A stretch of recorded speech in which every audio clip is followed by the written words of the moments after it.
Estás en Proyecto Ciudades. Dale al botón de suscribirte en YouTube. Es gratis y nos ayudás a seguir creciendo.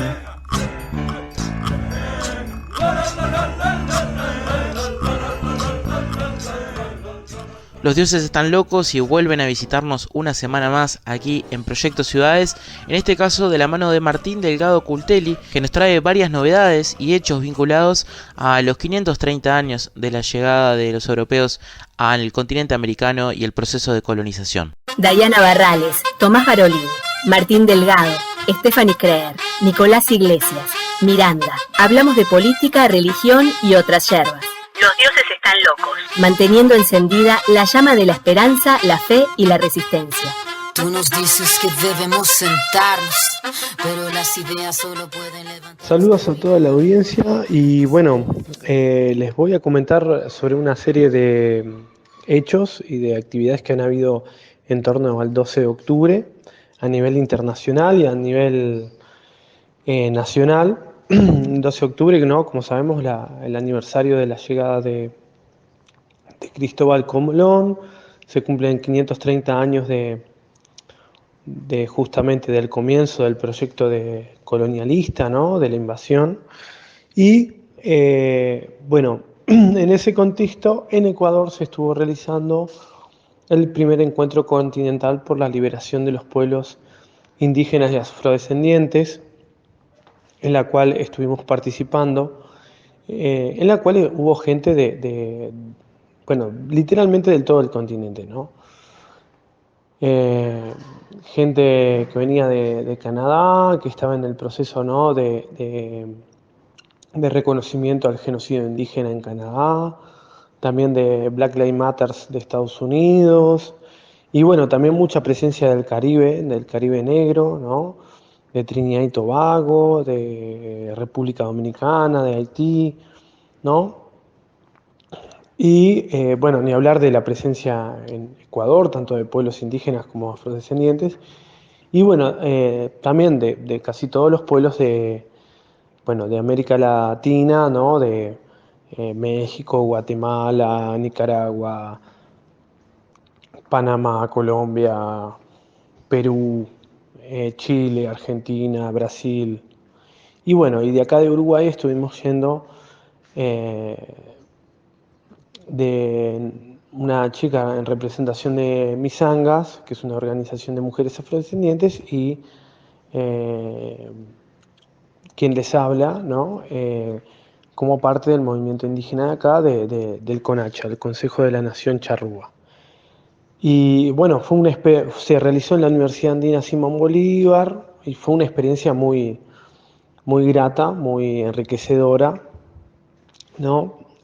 Justamente todas las discusiones, ¿no? Hubo una serie de talleres y de exposiciones, ¿no? El tema de las reparaciones, ¿no? Las reparaciones por el colonialismo internacional, pero también por el colonialismo interno de los estados nacionales. También el tema de justicia climática y justicia racial, ¿no? Bueno, la cuestión también de justamente del movimiento de mujeres indígenas y afrodescendientes y si se identificaban o no se identificaban con la palabra del feminismo o el concepto del feminismo, pero o sea, no desde una postura reaccionaria, sino justamente reivindicando ahí una transversalidad del tema de género, pero ahí como que muchas veces la asociación de que el feminismo o los movimientos que se estructuran con ese término vienen más del mundo occidental, de mujeres blancas que muchas veces no son solidarias con las mujeres indígenas y afros, ¿no? Pero unas discusiones bien interesantes, ¿no? Bien interesantes. Y bueno, y justamente el 12 mismo de octubre vino una delegación de la selva, ¿no? de una región amazónica, ¿no? De Ecuador, justamente para hacerle un reclamo al Ministerio de Medio Ambiente en Quito por el tema de que están avalando las licitaciones de minería en la selva amazónica, ¿no? El gobierno de Lasso está apostando a mover la economía puramente en base a la minería transnacional y obviando todas las reglamentaciones ambientales y de derechos de los pueblos indígenas que tiene mismo Ecuador, ¿no? Entonces, bueno, hay todo un conflicto y la gente que estuvo en el Congreso acompañando a esta delegación ahí de indígenas amazónicos, ¿no? La zona del Napo. Y después de ahí, de ir hacia el Ministerio de Medio Ambiente, bueno, la marcha se dirigió hacia la estatua de la reina Isabel de Castilla, que fue la que financió a Cristóbal Colón y fue la que, bueno, la reina española que comenzó con el proyecto colonialista, ¿no? A gran escala en América, ¿no? Entonces, bueno, y hacerle un escrache a ese monumento, ¿no? Se rompieron las ofrendas porque mucha gente le había puesto ofrendas florales, ¿no? Eso también habla de que hay un sector de la sociedad que legitima esos discursos y monumentos colonialistas. Se rompieron las ofrendas florales y se le colocó ahí como una cartelería, ¿no? Como unos carteles del 12 de octubre, nada que celebrar, ¿no? Y un poco ese es el contexto, ¿no? del encuentro, ¿no? De cómo las actividades que hubieron. Además de que estuvo el presidente de la CONAIE, ¿no? El Leónidas Issa, que recientemente había salido del proceso judicial que le había montado el gobierno de Lasso, ¿no? Lo habían querido procesar por instigación a la violencia y al terrorismo, con una clara perspectiva de persecución política. Leónidas Issa gana el juicio, ¿no? Y recientemente, y con una claridad ahí de pensamiento muy impresionante, y donde uno puede ver claramente que en Ecuador la organización grande es la CONAIE, ¿no? Es la organización no solo que mueve a los pueblos indígenas, sino que mueve a la sociedad ecuatoriana, ¿no? La CONAIE tiene más de 10.000 comunidades de base y cuando se propone paralizar el país, para en el país, ¿no? O sea, para que tengan idea, la CONAIE es como el PIT-CNT de acá, ¿no? Es la organización social y que estructura casi todas las luchas sociales, ¿no? No solo la lucha indígena, aunque es un movimiento indígena, ¿no? Después, yendo más hacia lo que hubo aquí en Uruguay, comentarles que justamente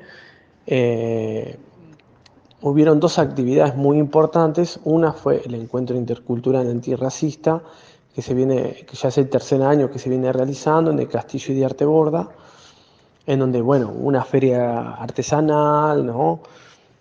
Una feria justamente de productos, principalmente encabezados por descendientes de indígenas, ¿no? Y también gente del barrio, ¿no? De la zona del barrio Colón y Lezica, ¿no? Como una forma también de darle vida justamente a la gente que emprende en el barrio.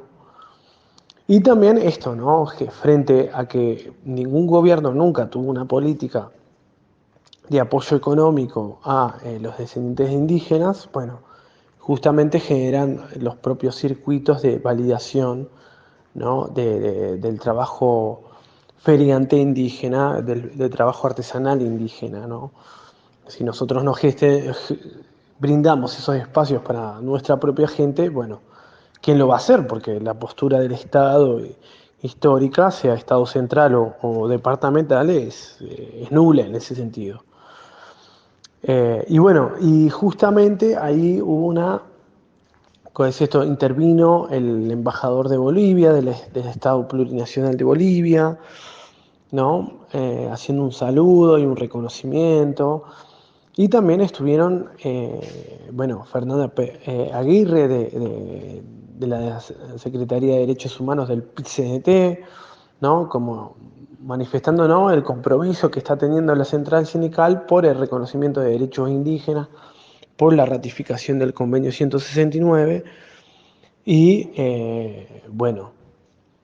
justamente también En ese sentido hablaron dos diputados, ¿no? Dos legisladores nacionales por el Frente Amplio, ¿no? Felipe Carballo y Verónica Mato, justamente un poco hablando de el proyecto de minuta parlamentaria, ¿no? De incidencia parlamentaria para que se reconozca el convenio 169, ¿no? Que el Parlamento de la República presione al Poder Ejecutivo para que se reconozca el convenio 169. Y bueno, ellos estuvieron hablando como legisladores nacionales y bueno, un poco también como representantes de la bancada Frente Amplista, ¿no?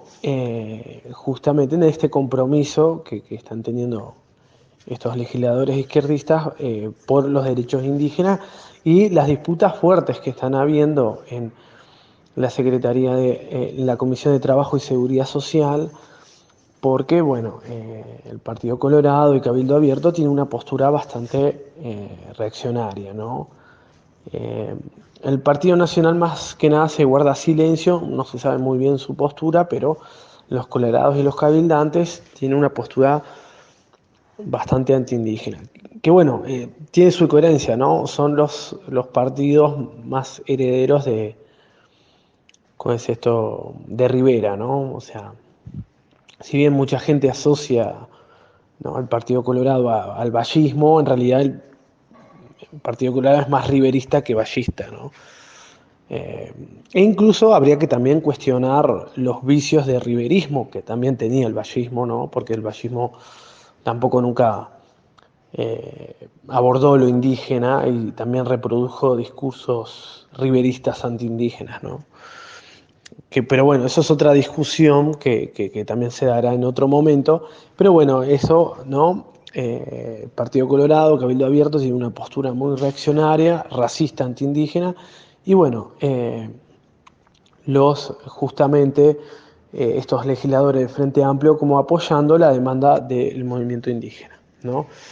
Y bueno, también en el encuentro intercultural antirracista hubo, bueno, toda una celebración, ¿no? Con música indígena, con rap, estuvo Pecho de Fierro, ¿no?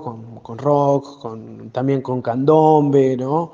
También hubo una presencia de hermanos de la comunidad afro, ¿no?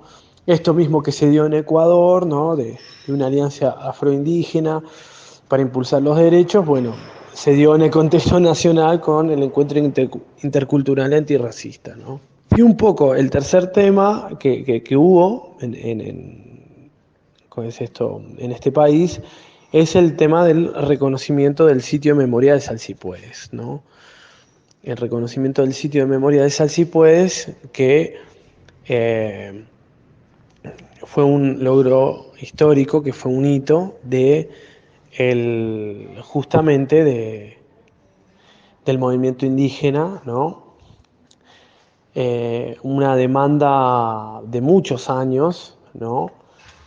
Concretamente, para que sea sitio de memoria, prácticamente desde que surgió la ley de sitios de memoria, está el planteo de que se incluya Salsipuedes, ¿no? Prácticamente desde el 2018, ¿no? Desde el momento en que se estaba redactando, decir, bueno,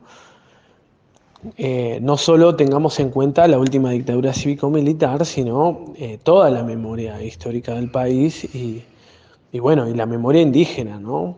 Porque el terrorismo de Estado no lo comenzó la última dictadura, ¿no? Podemos ver sus antecedentes justamente en la campaña de General Rivera.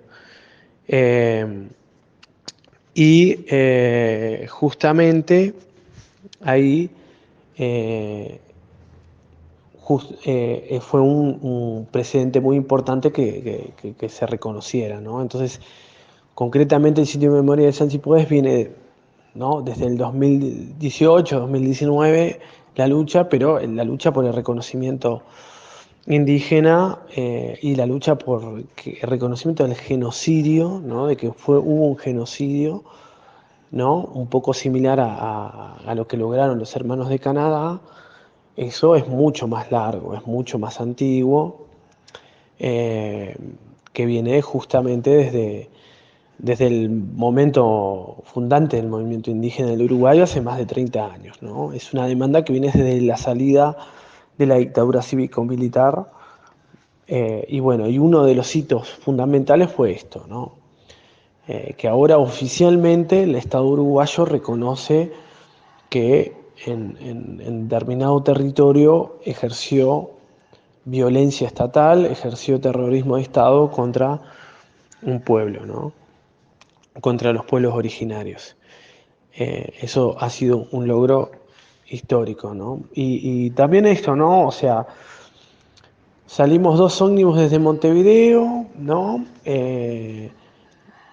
Pero también hubo gente que vino de otros puntos del país, hubo gente que vino de Flores, de Trinidad, hubo gente que vino de Soriano, y bueno, se volvió mucha gente de allá del norte, de Paysandú, de Tacuarembó, y no solo agrupó a justamente las organizaciones indígenas, sino que prácticamente agrupó y movió a toda la gente del norte, ¿no? O sea, todas las organizaciones de derechos humanos del norte, ¿no? De Paysandú y Tacuarembó, fueron hacia Sal Si Puedes, ¿no?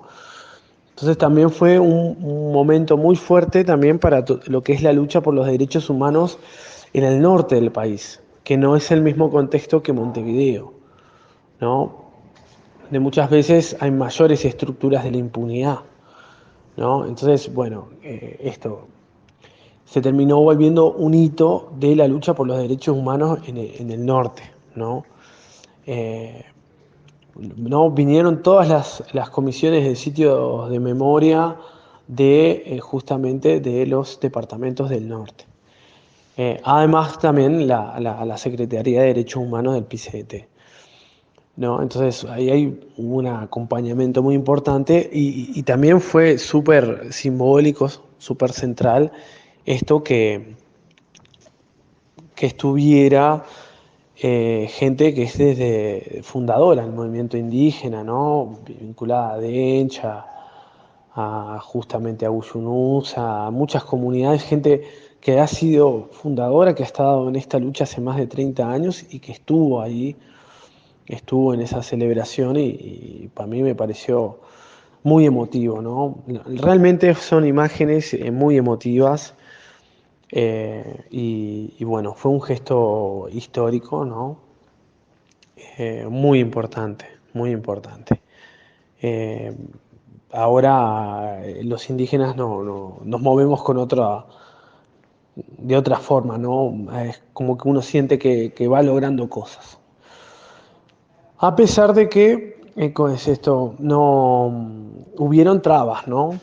O sea, las intendencias de Paysandú y Tacuarembó hicieron sus trabas.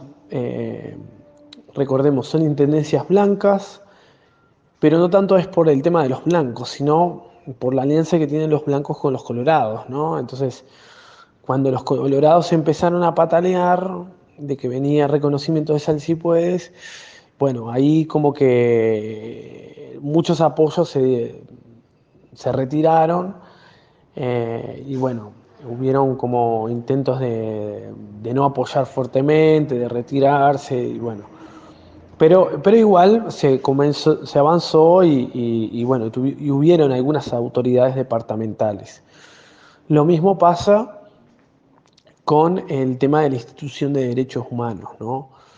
Eh, Fueron representantes de la institución de derechos humanos, bueno, justamente Claudia Cuma, que está en la unidad que aborda el tema étnico-racial de la institución de derechos humanos, que hay toda una línea también de muchos años de la institución que viene trabajando con las organizaciones indígenas, y manifestando, ¿no? Esta postura de bastante tiempo de la institución de derechos humanos, a favor del reconocimiento del genocidio indígena, a favor de la ratificación del convenio 169, pero que justamente al otro día de reconocimiento del sitio de memoria sale esta cuestión en la prensa, en la diaria, ¿no? De la postura que tuvo la nueva dirección de la Institución de Derechos Humanos en la Comisión de Trabajo y Seguridad Social sobre el proyecto de minuta parlamentario sobre el convenio 169.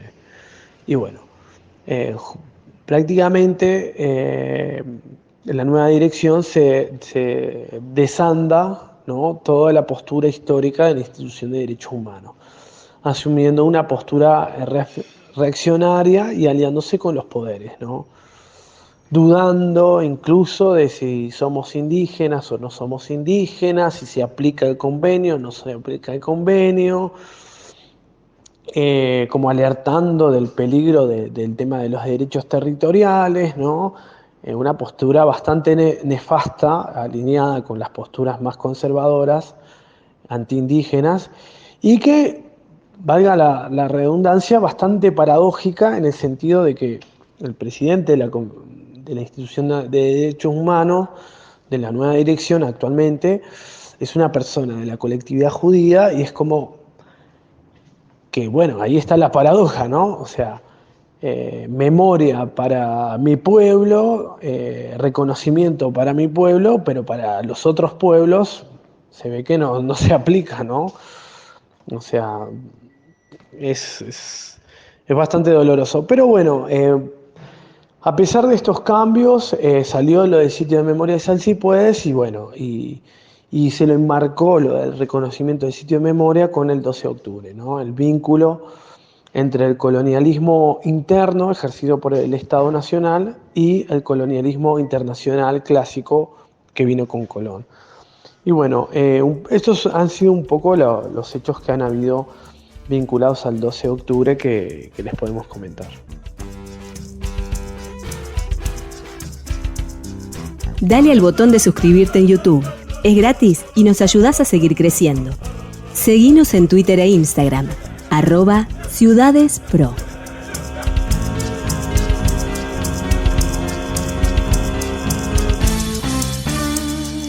Estás en Proyecto Ciudades.